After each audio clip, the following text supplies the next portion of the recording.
Are you the one? There are almost 8 billion people in the world, but are you the one that needs hope? In this very moment, there are 332 million people in the US, but are you the one that feels alone? Good news is, you're not alone. While 80,000 thoughts will bombard you today and can feel chaotic, just one thought can potentially bring you peace and free you. Join us today, together with our guests, as we sift through the challenges, pains, questions, and victories in life. In sharing our stories, are you the one that will be inspired to take the next step toward fully living the purposeful and abundant life God created for you? Welcome to Are You the One? Good morning. I can't believe that this day is here already. Welcome to the very first Are You the One show. And my name is Trish, and my word for today is buckle up. Buckle up because we're starting a new journey. And this journey, I pray, is going to speak to you in ways that only God can do. Speak into wherever it is in your life that you are at. We talk about so much, even on a daily basis, about the messiness of life. Sometimes we don't concentrate enough about the victories of life. And so on this show, we are going to be bringing in people to share the journey with you. People who have been in the really messy places in life and who have walked through that, and they're walking in victory in these different areas. This is not a show, it's never going to be about perfection. It's going to be about God can do immeasurably more than we can ask for or even imagine. And so whether you are like in that mountaintop moment right now in your life, or whether you are really struggling, maybe feeling like there's no way out of this, I can tell you that God has a way. And we are here for you, but here honestly to encourage you and to show you what amazing things God does. And my first thought in here is, I can't believe I'm here. And here's why. 3-year-old Trish was very sick in a hospital, separated from her family for a long time. And she first struggled with abandonment.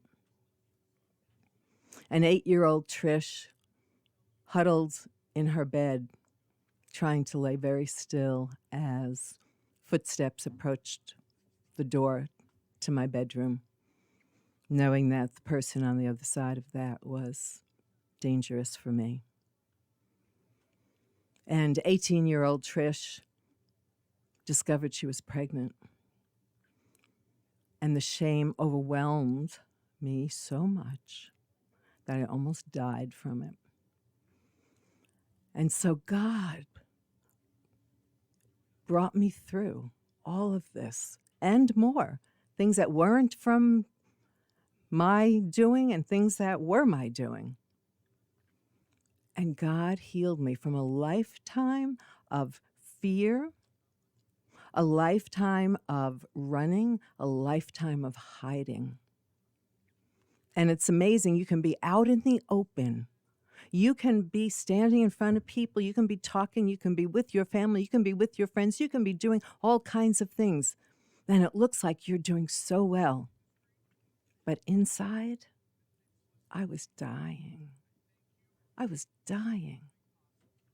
I had learned to do life in what I call the 60% zone, where, as a kid, when you're in an abusive, alcoholic home, you learn a few coping skills. And one is, don't rise up to the top of who you were designed to be. Don't stand out. Don't draw attention to yourself. But also, don't be so rebellious that you would draw attention to yourself there. And so that carried over, not just in my childhood, but into my life. And so I learned to do life in the 60% zone. The funny thing is that people get used to seeing you that way. And you get used to seeing yourself that way. I had no idea after a while who I really was and what I was really designed to be. My journey really came to a beautiful, broken place when my unhealed past met my greatest fear of the future. And that was that somebody that was very close to me was near dying from drugs, alcohol, and I was helpless to do anything. And I tried it all. Mind you, I tried it all. Counseling, Christian counseling, every type of crazy coping skill that you could imagine. I mean, I was like that crazy woman that you would see. I actually went in the middle of the summer. So for those of you who aren't here in the valley, this is Phoenix of the sun, like the valley of the sun. It is, and during the summer, it is 110 degrees here. No kidding. I was so afraid that I would go and I would drive my car to where this person was, and I would shut off the engine and huddle down below the dashboard so they wouldn't see me, so I could see if they were drinking or doing drugs, because I was so frightened that I was going to lose them. And of course, who was the crazy one, right? Obviously, it was me.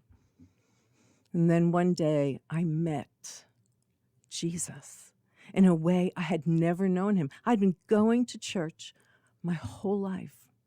I loved God. I served God. But I found out I didn't trust God. And for a good portion of my life, I didn't even know him. And so one day when I met the bottom, when the worst of the worst came, and literally I fell to my knees, I grabbed my Bible off the table and I laid my head down on it and I cried and sobbed my whole life out. And I said, God, I don't even know what to do. It was the first time I kind of internally heard Jesus speak to me, and he said, Trish, let go. Let go. I've got you, and I've got all of this. You see, I was so scared. I was so frightened. I was so used to living in a place where I had to control things. I had no idea I was dying inside. But in that moment, I was set free. And it was not just a freedom that came from a one moment when my mind was renewed. I was set free because I learned I couldn't do life anymore apart from him. So that's where I came from. So the fact that Trish, that woman, is sitting here doing a show is only God can do things like this. But here's what happened. As I began that journey, I started discovering a God who changes lives. Like the God that I heard about and knew about in my head was people were, as I would go to things like Celebrate Recovery and I would listen to testimonies. My very first one, I walked in and I listened to somebody talk about their life. And it was as though God took the script of my life and implanted it in her.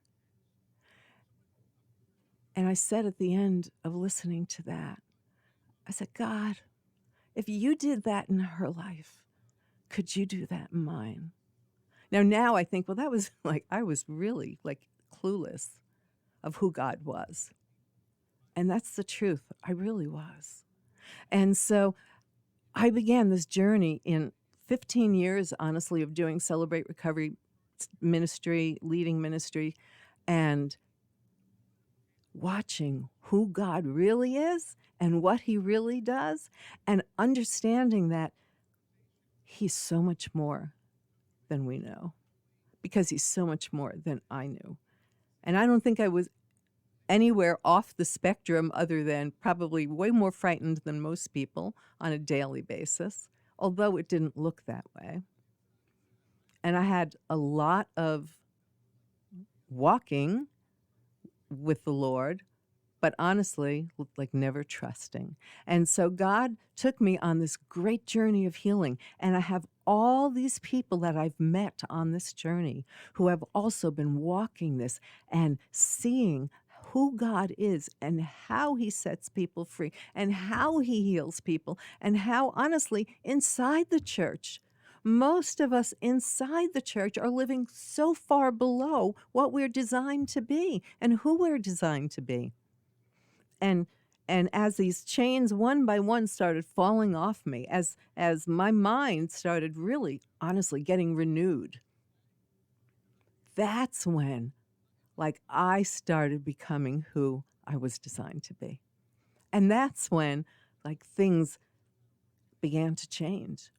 And we started seeing things happening around us, everything from incredible physical healings to mental healings, emotional healings, relational healings, and of course, the ultimate, right, our spiritual healing. And so our journey here on Are You the One is about you. It's not about me.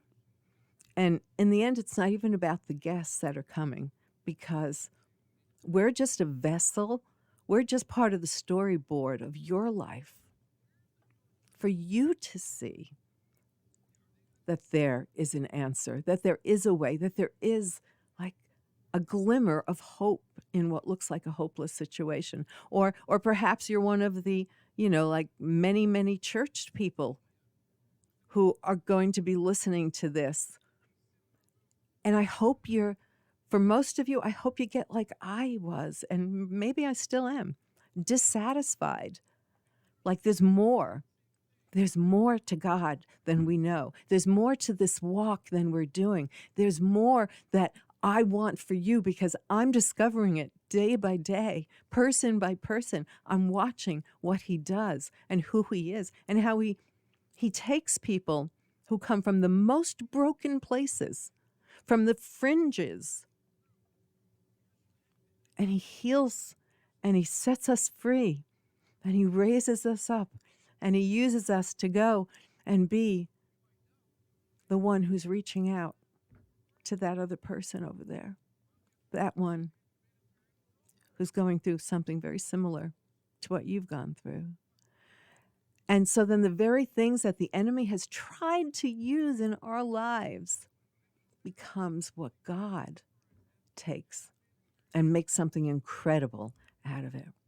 So as I've walked this journey of recovery, and this is not just like what you think recovery is, because recovery isn't about drugs and alcohol. It isn't about pornography, sex addiction. Recovery is about coming back to how God designed us to be. So it's recovering whatever we've lost. So it's recovering what 3-year-old Trish felt abandoned and lived from that point going forward, to 18-year-old Trish living in shame. And now to be able to be, you know what?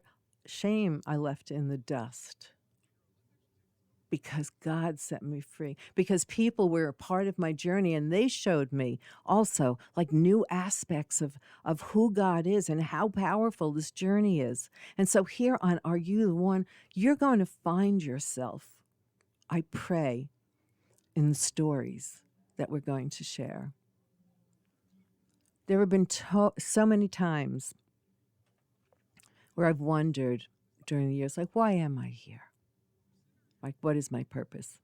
And one time back about, I don't know, maybe 20 years ago, I said, you know what, God, what do you have for me? What do you have for me? And if it's just, to be a good mom, I'm a wife and a mom and a grandmom, And if it's just to be like good in those things, and help people and serve, I'm good with that if that's what you have. But God, if there's something more from my life that you want, like I'm here. And so saying that right now, God, you listened and I'm here because of you. Because you first healed me and you set me free and you helped me discover like a purpose beyond myself that was so far beyond myself. And so it came to this place where I was able to walk with people in their lives. And I discovered that whether it's in church, out of church, whether it's in recovery meetings or just sitting down at having a cup of coffee with somebody, that it is in the messiness of life that when we bring God into the middle of it, in whatever way we do that, as we bring him in, things start changing. As a really young child, one of the blessings that I had was my mother brought us to church all the time. But I had a hunger for church that wouldn't go away. And I know now, obviously, it was a hunger for God. I knew that there was more, but I loved to be at church. I loved to be like anything having to do with God because it was so foreign to much of the life that I was living internally, being brought up in a home where there was alcohol and abuse, and fear lived with us all the time. And so these two lives were being lived. And in one, every time I walked into that church, every single time I came alive. There were parts of me that came alive. And here's why I'm telling you this.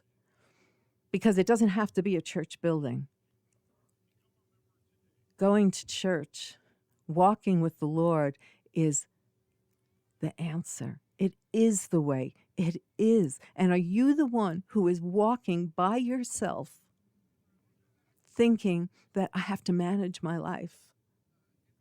I'm telling you, I stopped managing my life a while ago. And now I'm here. And it's like, buckle up, Trish. It is the journey. And the journey's meant to be vibrant and full. And even when awful things come at us, it is still meant to be like the way that God has for us. My journey out of fear began really firmly with one verse, and that verse is from 2 Timothy. God has not given me a spirit of fear, but of power and love and a sound mind. And the more I thought about that, the more I meditated on that, the more I let that kind of resonate inside of me, I discovered that I was living my life from a lie. Like, fear is a liar. And I was living so much of my life from that lie. And that verse started to take over inside of me. And as that verse started to take over inside of me, and I walked with Celebrate Recovery and with all the hundreds and thousands of people in that journey, I watched as the verse where God says that God is working all things together for the good of those who love him and have been called according to his purpose, Romans 8:28. But what I found in that is that all things, it means all things. It means the things that were from God and the things that were from the enemy. It means that where my friend who is walking through like a death, tragedy beyond what I've ever experienced, like my friend, I can know that in the midst of the grief and in the midst of the pain, that somehow, some way, God is in the middle of making this work together for the good of those who love him and who've been called according to his purposes. So I don't know if that's you, but I've walked with a lot of people through deaths, and I've seen the difference between those who know the Lord and those who don't yet know the Lord, because my prayer is that they will. But I watch how we mourn and how we grieve, and there is a difference in what happens. There's a difference in how we walk in this life when we know we're the one that was called by God. We're the one in the middle of a messy situation. Like, God, you'll heal me. You'll free me. You'll save my son. You'll do what I can't do. Or like, Lord, these voices inside my head, they won't go away. And then you take like a simple verse, like, God has not given me the spirit of fear, but of power and love and a sound mind. And thought by thought starts falling away. I've watched people be healed of all sorts of mental and emotional and physical illnesses, diseases, fears. It is absolutely incredible. The life that God has for us is amazing, and it's meant to be not just for us, but so the world will know. So your brother, so your neighbor will know and will want to actually come and like tell me, like, how did you get free?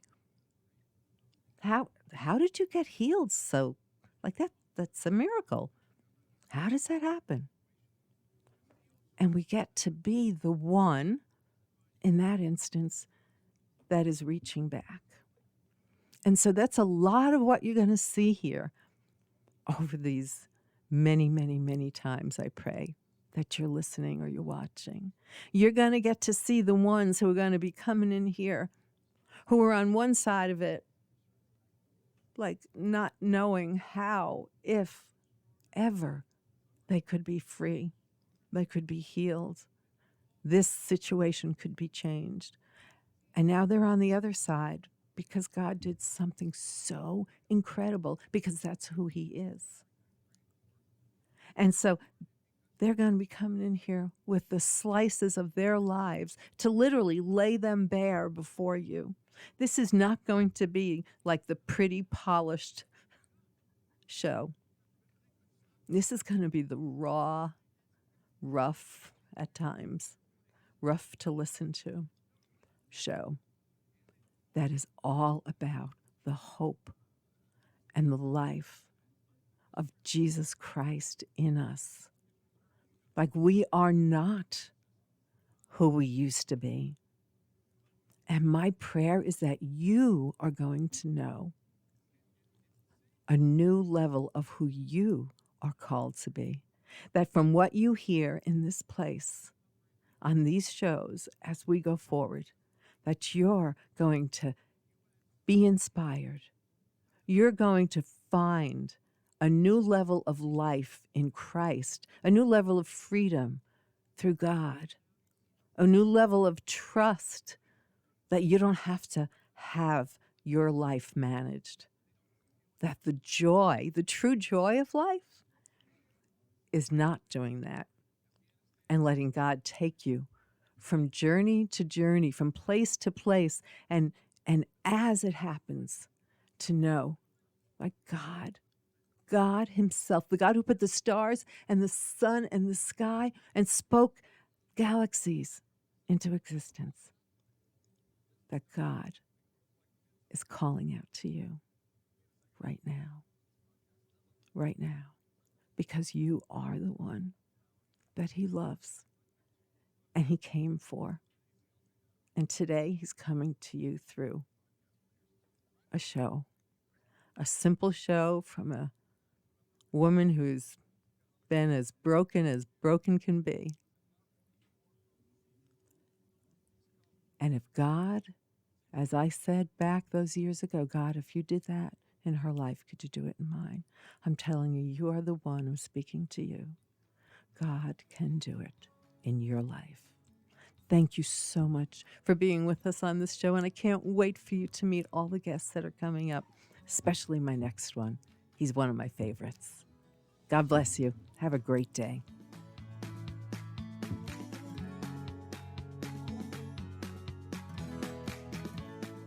Thank you for listening to Are You the One today.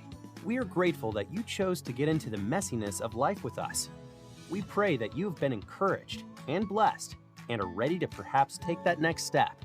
Remember, you are not alone. Please visit our website, areyoutheoneshow.com, for resources and reinforcements to help you navigate your way to the heart of God and His great plans for your life. Join us again next week as together we dive into the deep end of life's issues on Are You the One?